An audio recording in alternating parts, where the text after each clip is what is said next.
I wanted to discuss another situation that you may encounter once you level up. And you're going to hear me speak a lot about leveling up on this channel because I believe that everyone, if you're not doing it right now, at some point in their life, if they're not satisfied, should level up. And I have already have faith that you're going to be successful at it. So I'm just going to assume that you've already leveled up, and I'm going to talk about one of the situations that you run into. Let's say that you were in a different space, different frame of mind, and you finally leveled up and you became a new person. You found your universal purpose. You're on that path. You are actively pursuing it. And you've got people from the past, I've told you about some of the ones that may get on board and some of the ones that are just stuck. Usually the ones that are stuck and that are refusing to accept and embrace the new you, they will try this tactic to try to get you involved in their lives because they want to see for themselves or try to assess, or maybe in some negative cases try to place control or dominion over you. It's ill intentions. It's being sneaky. And the one thing that they'll do is try to get you involved with other family members' activities so that way that other family member can report back to them what they think of your new life. Let me give you a case in point, and I know quite a few of you have dealt with this. Let's say you went through some stuff in your life, and now that you're a new person, you're leveling up, you're being blessed, you're exercising your purpose, but there's this one cousin that you grew up with, but they don't deal with you anymore because back in the old you burnt a few bridges, and this cousin is still looking at that person. They don't trust the new you. They don't celebrate the new you, and they do not want to accept the fact that they could possibly have been wrong about you. They had written you off. You don't hardly hear from them. Maybe once a month, once every couple of weeks or something, you might hear from them, and it's just a courtesy. What they'll do is instead of coming to you and say, let's spend some time together, let's hang out, so they could be able to see what's being manifested in your life for themselves. They're so proud, and I hate to use that word proud in this scenario, but they're so proud and so full of themselves that they'll go ahead and tell their children, and a lot of them use their children for this, tell their children to get close to you, knowing that that child will go back to them and report to them what they see. It's a form of espionage. It's family espionage. That's what it is. And as a matter of fact, you just gave me an idea. I think I'm going to do an audio about family espionage because that's another problem, major problem regarding the breakdown of communications in families, because family espionage, that's a fancy form of third-hand information that I mentioned in previous videos. It's disrespect all the way around. So let's say that you have a cousin and they have a daughter, and let's say the daughter likes you and you become, you able to become close. You communicate with each other once or twice a week, even if it's just to say hey or send a text. You have more of a relationship than you did with the mother or the father.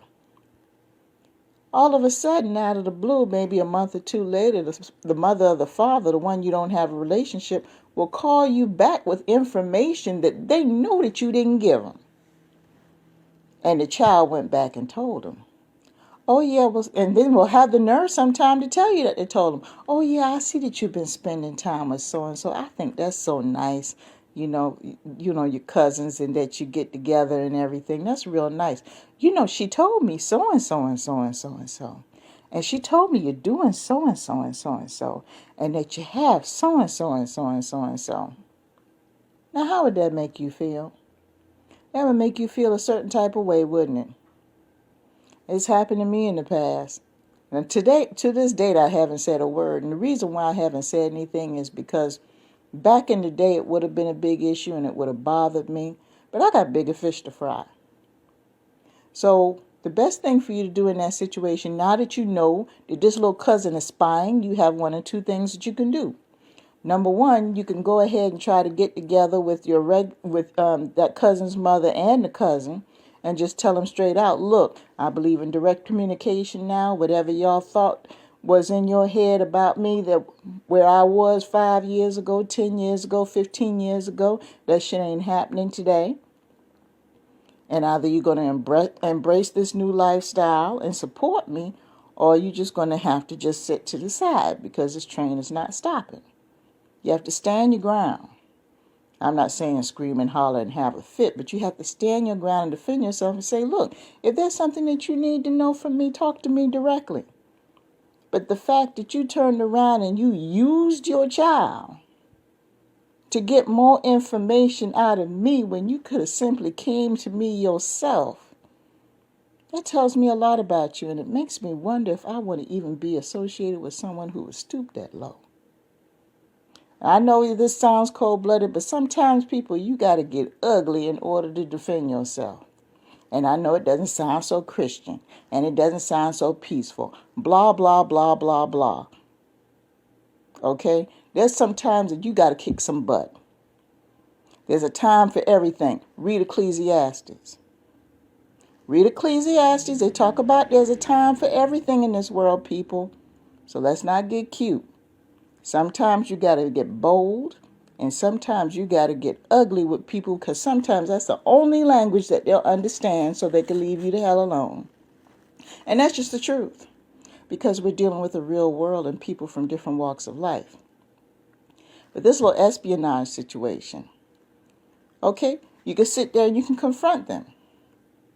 Or if it's a situation where it's hard for all of you to get together where you can do that face to face, because I recommend you do it face-to-face so they can read your body language. See? And I'm going to talk about body language and face-to-face communication and how we need to have that and can't use that as a substitute. Face-to-face communication is more crucial than you think. I'll talk about that in another audio, so I'm going to make a note of it after I finish talking to you today. But the thing is, the other thing that you could do is you could just simply distance yourself from both of them. Make yourself just a little bit less available. Give yourself a little time and space between them. Because the less information they're both exposed to, the less they have to talk about. And in that way, after a while, when the cousin or the cousin's daughter comes to you and says, I haven't heard from you in a while, I wonder what's going on with you. Then you could tell them why. You could be like, I've been wrapped up with all these other things and everything, and, and tell them, hey, look, I talked to your mother, I talked to your father, and they told me some things that I know they didn't see directly. So, since you're in the business of going back and telling them everything that's going on in my life, and they can't come to me themselves, I'm going to make myself a little less available to you so you won't have so much to talk about. And you'll probably get crickets and bullfrogs, but that's okay. We all go through that sometimes. See, that's disrespect, people. You don't understand that. That's disrespect. Any type of third-hand information is disrespect. If you are alive and conscious in this world and have the ability to communicate verbally, why in the world would you not, or even in writing, why in the world would you not ask somebody something directly? If you really want to know something from someone, you will go to the source. If you really want to know. If you really want to assume something about someone, you'll go to someone else. Let me say that again. If you really want to know the truth about someone, go to the source. If you really want to know a story about someone, go to someone else. Okay? If you just want to hear a story, talk around that person. You'll get plenty of stories. If you want to know the truth, you go directly to that person. So you need to decide what kind of relationship you want to have with that person. Do you want to have an honest, direct relationship, or do you just want to hear stories?